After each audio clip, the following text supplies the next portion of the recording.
Welcome to the Hidden Truths, where the most intimate mysteries come to life. Don't forget to subscribe, like, and hit the bell so you never miss a secret. Now, let's pull back the veil. I had always been the kind of man who measured his worth by his work. I knew that my career would define me, that the path I had chosen would shape the life I built with Sarah, the woman I had loved for the better part of a decade. We had grown together, built a life, and reached heights I had once thought impossible. But like everything in life, things aren't always as they seem. It was a Monday morning when everything changed. I had just finished a big presentation at work, and I was feeling a mix of relief and pride. The company was going through a rough patch, but I had managed to pull through with a deal that could potentially turn everything around. I was feeling on top of the world when I came home that evening. I was eager to share the success with Sarah, to let her know that everything I had been working so hard for was paying off. But that evening was different. The moment I walked through the door, I could tell something was off. The apartment was quiet, too quiet. There was no sound of the TV in the background, no smell of dinner being prepared, no soft murmur of Sarah humming in the kitchen. "Sarah?" I called out, my voice echoing in the silence. She appeared at the doorway of the living room, her eyes tired, her face pale. She didn't smile at me the way she usually did. There was no excitement, no warmth. Just distance. "Hey," I said, setting my briefcase down, trying to read her expression. "You okay?" "Yeah," she replied softly, but there was something hollow in her voice. "We need to talk." I set my coat on the back of the chair and walked toward her. "About what?" I asked, my stomach tightening in response to her somber tone. She hesitated, looking down at her hands. "It's about work, and about us." I froze. The words hung in the air between us, and I felt the unease settle deeper in my chest. Sarah had never been one for cryptic conversations. She was straightforward, always. "Sarah, what's going on?" I asked, the dread growing in my voice. Her eyes met mine, and I saw something there that I couldn't quite place. Guilt, maybe, or fear. But whatever it wasn't something I was used to seeing in her eyes. I need to tell you something," she started, her voice trembling. I've been seeing someone else." My heart dropped into my stomach, and the world around me seemed to tilt. "What?" I whispered, my voice barely audible. I couldn't have heard her right. This had to be some kind of misunderstanding. "Who?" It's Robert," she said, her words falling into the space between us like heavy stones. "My boss. I didn't want it to happen, but it did. And I can't keep lying to you." My mind raced. Robert. My boss. My boss. I had known Robert for years. He had been the one to bring me into the company, the one who had mentored me, helped me climb the corporate ladder. He had been a father figure, someone I respected and trusted. But now, hearing that he was the one who had crossed the line, that he had crossed my line, everything I thought I knew about my life, my marriage, was crashing down in front of me. "Sarah, how long?" I managed to ask, the words tasting bitter on my tongue. "A few months," she replied quietly, her gaze dropping to the floor. "It started with late-night meetings, and then it just happened. I didn't mean for it to. I didn't know how to stop it." I could feel the rage bubbling up inside me, the pain of betrayal taking hold of every fiber of my being. "You didn't know how to stop it?" I repeated. "You didn't know how to stop it when you were sleeping with my boss behind my back?" Her eyes welled up with tears. "I never wanted to hurt you, Ethan. I never meant for any of this. I just got lost. I don't know how it all happened." "Lost?" I repeated, my voice rising. "You think sleeping with him was just getting lost? Do you understand what you've done, Sarah? Do you understand that you've shattered everything we've built? You've shattered me." She stood there, silent, tears streaming down her face, and I could see the guilt in her eyes. But I didn't want her guilt. I didn't want her tears. I wanted the woman I had married back, the woman who had once been my partner, my equal. "Why?" I asked, my voice breaking. Why him? Why not talk to me? Why not tell me that things were wrong? Why not tell me you needed something more? Why did you have to lie? She shook her head, unable to answer. The next few days were a blur. I didn't know how to handle what was happening. How was I supposed to look at her the same way? How was I supposed to trust her again? I didn't go to work. I couldn't. I couldn't see Robert's face, couldn't look him in the eye knowing what he had done. I didn't know if I could ever go back to the company, to the place where he still held all the power over my career. I had trusted him. I had trusted both of them, and now I was left with nothing. By the time I returned to work, I felt like a stranger. The office that once felt like a second home now felt like a cage, a reminder of everything that had fallen apart. I was no longer the rising star. I was just the guy who had been betrayed by the people closest to him. Robert didn't approach me right away. He kept his distance, though I could feel his eyes on me throughout the day. I didn't know what to say to him. How could I look him in the eye after everything that had happened? How could I sit across from him in meetings knowing what he had done to my family? When the day was over, I finally did what I had been avoiding. I went to his office. I stood outside Robert's office, my hand resting on the door handle. The cold metal beneath my fingers felt like it was burning me. The weight of everything I had just learned about Sarah and Robert seemed to press down on me like a physical force. Every part of me wanted to turn around and walk away, to leave the office, leave the life I had built behind. But I knew that if I did that, I would be running forever. I couldn't let them, win. Not like this. I took a deep breath and opened the door. Robert was sitting at his desk, his back to me as he stared out the window. When he heard the door click open, he turned around, a small, cautious smile on his face. But it didn't reach his eyes. "Ethan," he said, his voice calm. Too calm. "What's going on?" I stood there, staring at him, unsure of what I was going to say. I had prepared for this moment, in my mind at least 100 times over. But now that it was here, I couldn't find the words. The betrayal ran too deep. My heart pounded in my chest, and my palms were sweating. "You know why I'm here," I finally managed to say, my voice low, controlled. "Don't play dumb." Robert's eyes flickered for a moment. He leaned back in his chair, his fingers steepled in front of him. "Ethan, I don't know what you're talking about. I thought we had a good professional relationship, and I—" "Cut the crap," I interrupted. "I know what happened between you and Sarah."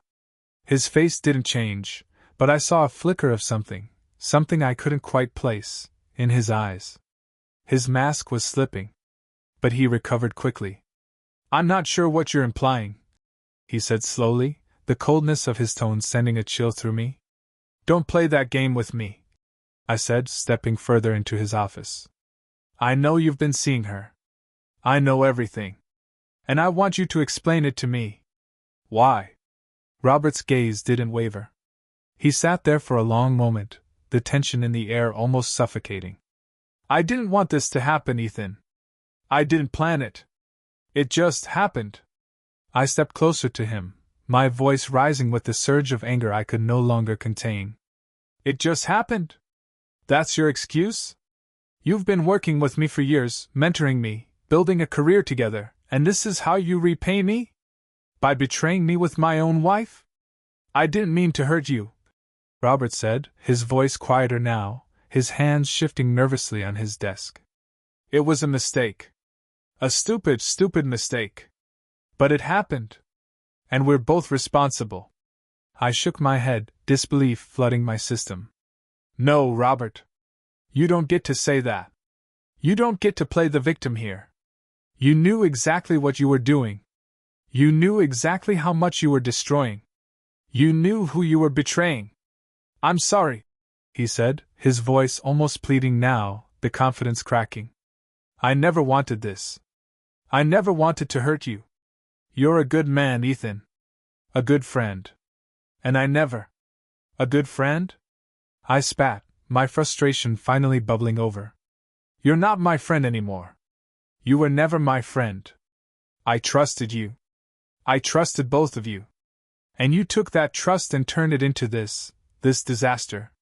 Robert's expression softened, but I didn't want his pity.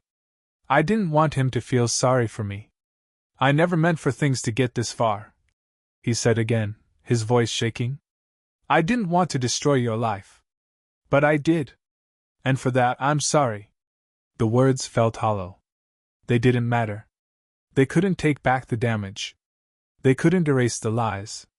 And they couldn't undo the fact that my marriage, my life, had been shattered by the two people I had trusted most in the world. I don't care about your apology, I said, my voice low and steady. It's too late for that. This isn't just about you or me. It's about what you've done to Sarah. And to me. And to everything I thought I knew. Robert's gaze fell to the floor. The silence in the room stretched between us, thick with the weight of everything unspoken. Is she worth it? I asked, my voice suddenly quieter, the words leaving me like a confession. Is she worth throwing away everything we had? He didn't answer immediately. He just sat there, staring at his desk, his hands clenched tightly. Finally, he looked up, his eyes filled with a mixture of guilt and regret. I don't know, he said softly. Maybe I thought it was worth it at the time. Maybe I thought I was doing something right. But now I see the cost. And I regret it. More than you'll ever know. I didn't know how to respond. There was no answer to that. There was nothing left to say.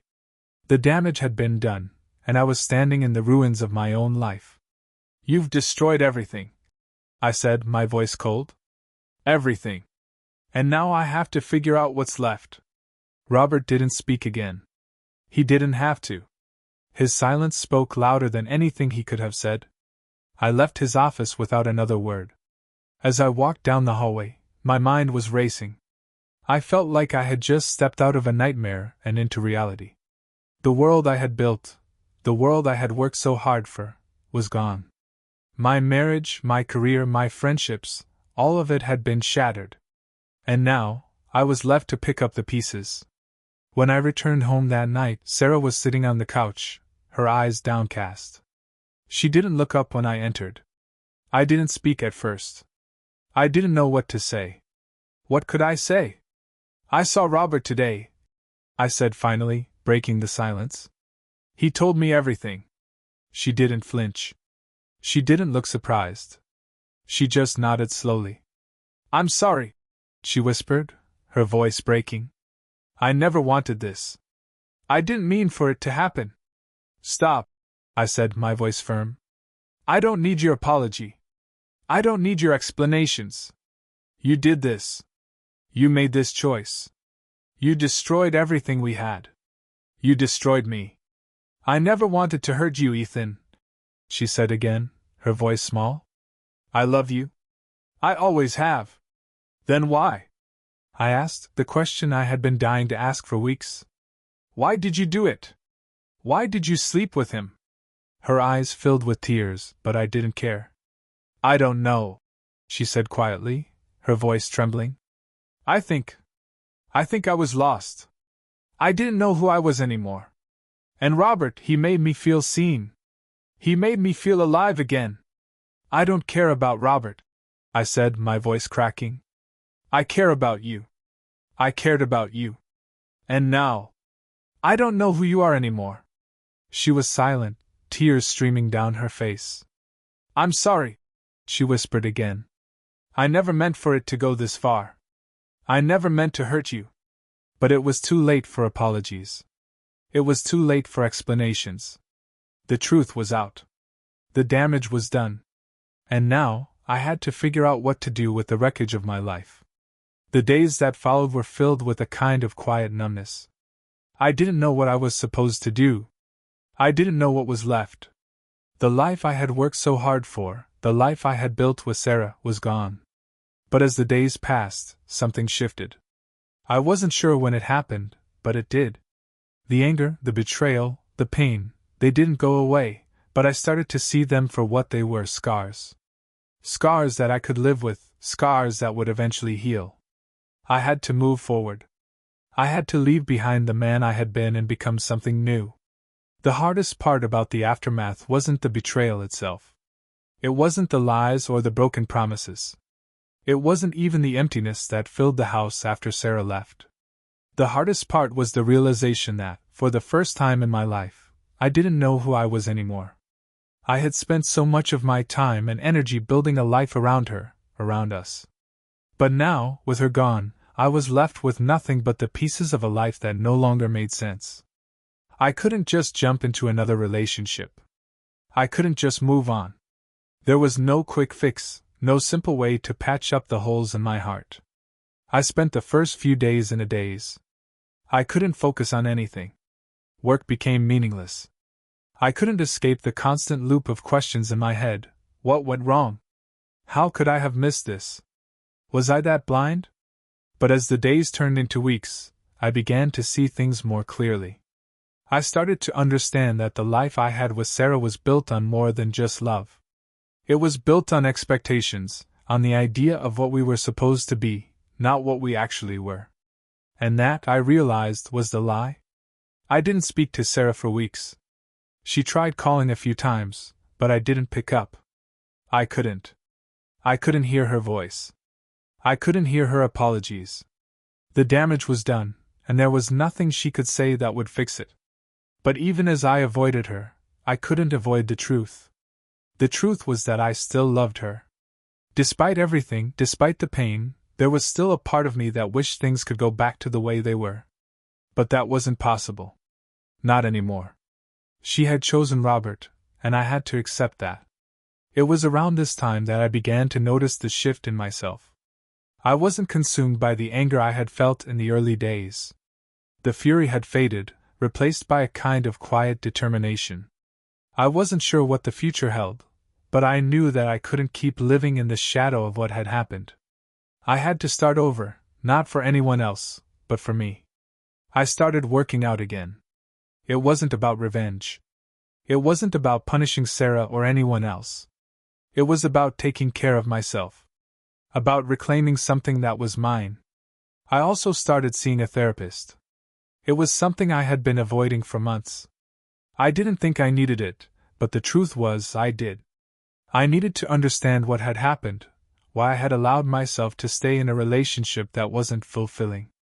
I needed to confront the parts of myself that I had been hiding. Therapy wasn't easy. It forced me to look at things I didn't want to face.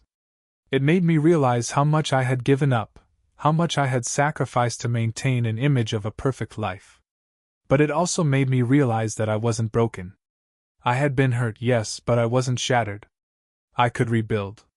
One evening, a few months after Sarah left, I was sitting at a bar, nursing a glass of whiskey and trying to forget the mess of my life. That's when I saw her again.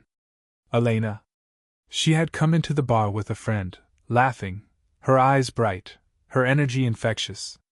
I hadn't seen her in a while. She had given me space, respecting the fact that I was still dealing with everything. But that night, as I saw her walk in, I felt something stir inside me. Something that hadn't been there for a long time. I watched her for a moment, unsure if I should approach her. But when she spotted me, her face lit up, and without hesitation, she made her way over to my table. "Hey, stranger," she said with a grin, sitting down across from me. "How are you doing?" I smiled, though it wasn't the same kind of smile I had once given her. It was softer, less guarded. "I'm doing better," I said, leaning back in my chair. "It's been a rough few months, but I think I'm finally getting the hang of it." She raised an eyebrow. "Finally?" "Yeah," I said, my voice steady. "Finally. I've spent so much time looking at the past, trying to figure out where I went wrong.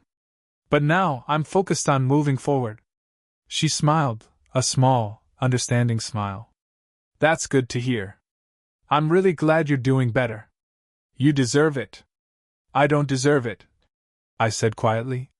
"But I'm getting there. One step at a time." She looked at me for a moment, as if weighing my words. "You know," she said softly, "you don't have to do it alone, you know. If you ever need someone to talk to, I'm here." I nodded, grateful for her presence, for her patience. "I know," I said. "Thank you." A few weeks after that night, Elena and I started seeing each other more seriously. It wasn't fast, but it wasn't slow either. We moved at a pace that felt comfortable, and I didn't feel the need to rush. There were no expectations, no pressure.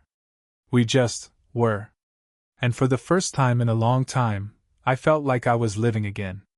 Not just surviving, not just getting through the days. I was living. And that was enough.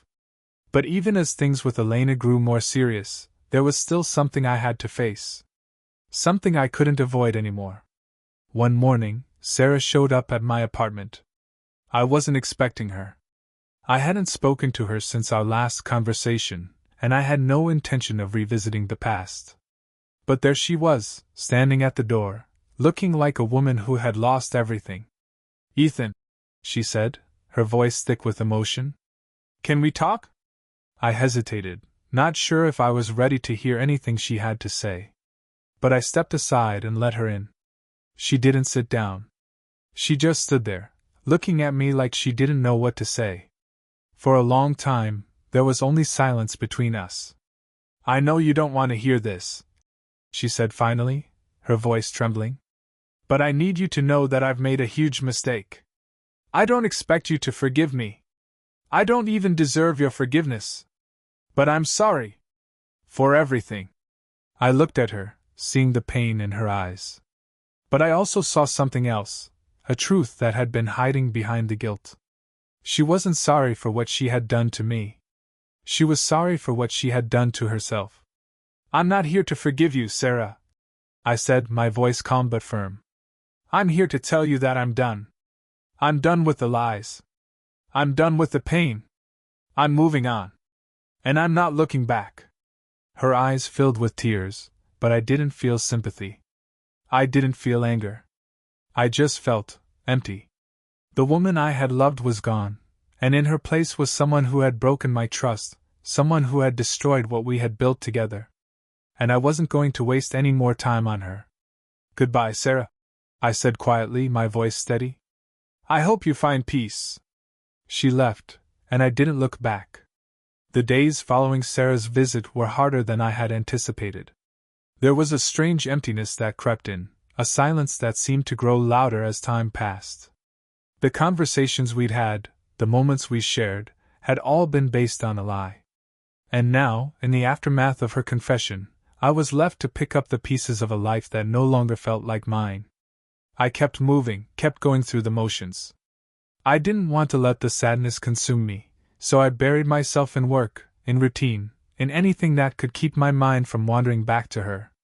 But there were still nights when I woke up, drenched in sweat, thinking of everything I had lost. The phone rang one evening, breaking the silence of my apartment. I glanced at the screen, but it wasn't Sarah. It wasn't Lucas either. It was an unfamiliar number, one I didn't recognize. I hesitated for a moment. I didn't feel like talking to anyone, but something about the number felt urgent. So I picked up. "Hello? Ethan?" It was Elena's voice, warm but laced with something softer, something uncertain. "Hey, it's me. I know you're probably busy, but I wanted to check in with you." The tension in my chest started to loosen at the sound of her voice. Elena. She had been my steady presence in all of this chaos, and I wasn't sure if I was ready for her to see me completely broken. But she didn't push. She never did. "I'm not busy," I said, trying to sound casual, even though I felt anything but. "What's up?" "I was thinking," she began slowly, as if weighing her words carefully. "It's been a while since you and I sat down and talked, really talked, about everything.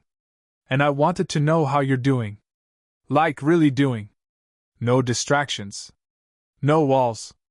Her question hit me harder than I expected. I hadn't really taken the time to think about it. I hadn't been honest with myself, not fully. I had been moving forward, yes, but only because I had no choice.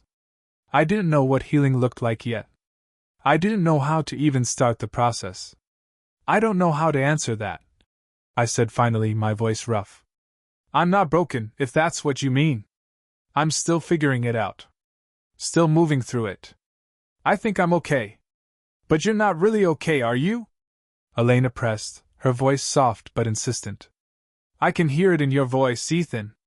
I know this isn't just about Sarah. It's about everything you've been carrying, your whole life. And I want you to know that you don't have to carry that alone. I'm here." I wanted to pull away, to keep the walls up. I didn't want to burden her with my baggage, with my brokenness. But I also knew that if I kept running from it, I would never get past it. I sat down on the couch, taking a deep breath. "I don't know if I can ever forgive her, Elena," I said, the words escaping before I could stop them. "And I don't know if I'll ever be able to trust again. She was my world, you know? She was my partner in everything. And now I'm standing here, in a place where I don't even know who I am without her." There was a long pause on the other end of the line, and I could almost hear Elena thinking. Then, her voice broke through the silence. "You'll find your way, Ethan," she said quietly. "It's okay not to have all the answers right now. It's okay to feel lost. But don't ever think you're alone in it. I'm here. And you'll get through this, one step at a time." Her words didn't fix everything. They didn't take away the pain, or the anger, or the heartbreak. But they gave me something I hadn't had in months: hope. Not hope for reconciliation with Sarah, but hope that I could rebuild my life, without the weight of someone else's choices dragging me down. The next few weeks passed in a blur of small decisions, quiet moments, and more therapy. I didn't rush it.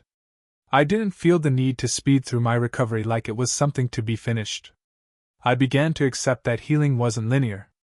There were days when I felt strong, like I was finally putting the pieces together.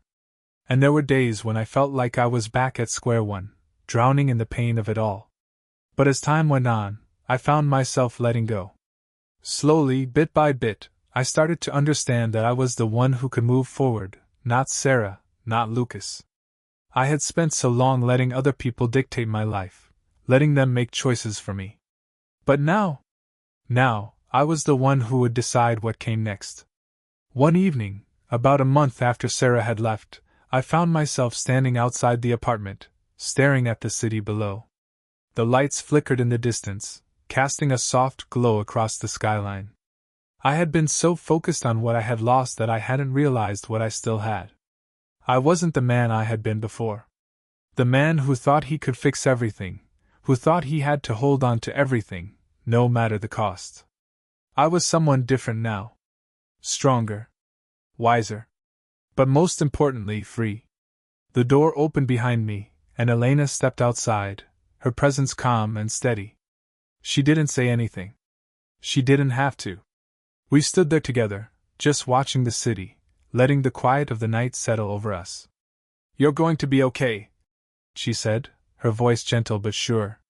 "And whatever happens next, I'll be here. You're not alone in this." I turned to look at her, my heart swelling with gratitude. "Thank you," I said quietly, "for being patient with me." She smiled, the warmth of it reaching her eyes. "You don't have to thank me. I'm here because I want to be." And in that moment, I realized something. I wasn't ready to forget the past. But I didn't need to. The past had shaped who I was, but it didn't have to define who I would be. I had the power to choose my future. The final step is always the hardest, isn't it? It's the moment when you know you have to let go of the past, when you realize that everything you've been holding on to is the very thing keeping you stuck. It's like standing at the edge of a cliff, knowing you can't keep looking back, but feeling the weight of every decision, every fear, pressing against you, making it hard to take the leap. But that was where I found myself. Standing at the edge, ready to move forward, but not quite sure if I was ready to leave everything behind. In the months that followed our last conversation, things changed. Not immediately, but gradually. The anger that had consumed me for so long started to fade. The pain of Sarah's betrayal wasn't something I could just erase, but it didn't define me anymore. I realized that I was the one in control of my own story now. And that realization, while freeing, was also terrifying. Because with that power came responsibility. The responsibility to finally make peace with the past and move forward. It was a cool spring evening when I decided it was time to take that final step. I had been living in my new apartment for a while now, a space that was entirely mine. I had made it my own, filling it with things that were me, paintings I had done, books I'd collected over the years, and a small collection of photographs from my travels. It wasn't much, but it was mine. It was my new beginning. Elena had been by my side through it all, never pushing me, never rushing me. She had been patient, understanding, and kind, but I knew I couldn't keep hiding behind the walls I had built. I needed to make a decision. I needed to know if I could fully move forward, or if I was still clinging to something that had already been lost. So I called Sarah. It wasn't easy. It wasn't something I had been looking forward to. But I knew it was necessary. For both of us. She answered on the second ring, her voice tentative, like she wasn't sure if she should pick up. "Ethan?" she asked softly, as if she was afraid to speak louder. "I think we need to talk," I said, my voice steady but calm. "About everything." There was a long pause before she answered. "Okay," she whispered, her voice fragile. "Where?" "Come to the apartment," I said. "We'll talk here." When Sarah arrived, I could see it in her face, the same guilt, the same confusion that had been there when she first admitted her betrayal. She hadn't changed. She still looked like the woman I had once known. But there was a distance now, something irreparable between us. I had stopped seeing her as the woman I had loved. And that wasn't easy. She sat down across from me, her hands nervously twisting in her lap. She didn't say anything at first. I didn't either. The silence stretched between us, heavy with the weight of everything that had been said and unsaid. Finally she spoke. "I know I hurt you," she said quietly, her voice barely above a whisper. "I never wanted to. I didn't mean for it to happen. But I was confused. I was lost, Ethan. I didn't know who I was anymore. I thought I could find something, anything, to fill that emptiness. But I see now that I was wrong." I looked at her, my heart not so much broken as simply empty. "I know you didn't mean to hurt me," I said, my voice flat. "But you did. And you can't take it back. You can't undo what you did." "I know," she whispered. "I'm sorry.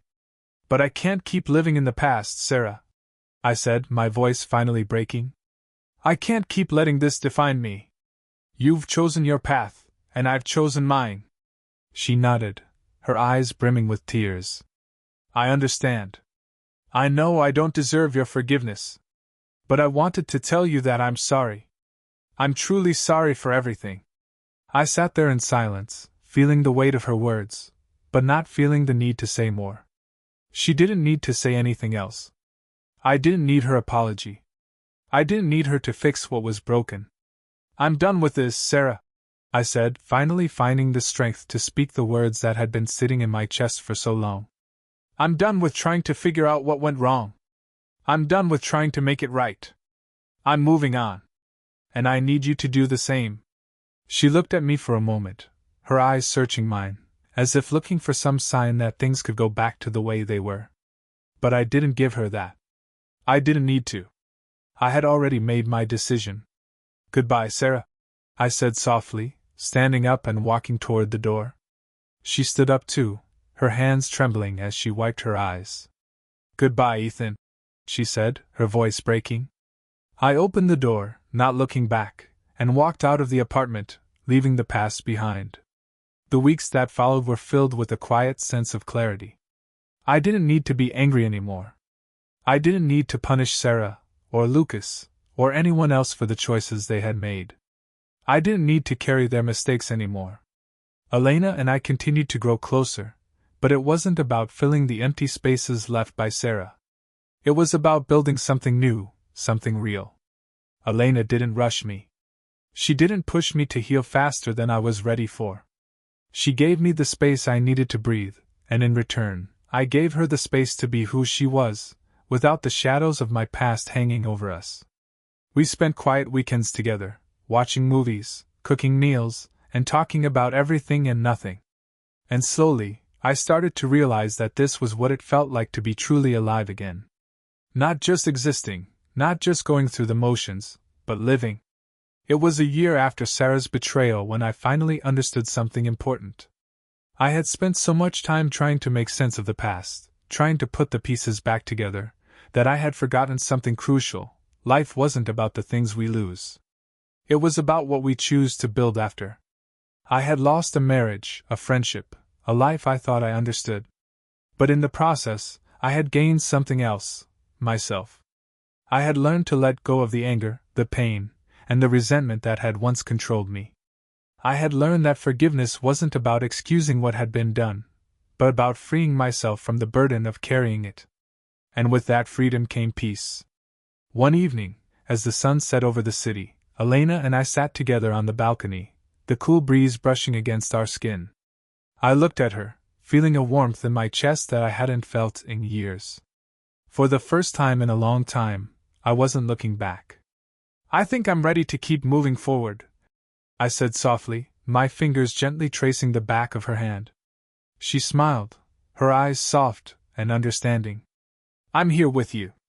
Wherever you go, whatever you do, I'm here." And in that moment I knew. The past had shaped me, but it didn't define me. I was ready for whatever came next. Thank you for being with us on the Hidden Truths. If you enjoyed this, leave a like, drop a comment, and be sure to subscribe. The secrets are waiting to be revealed. See you soon.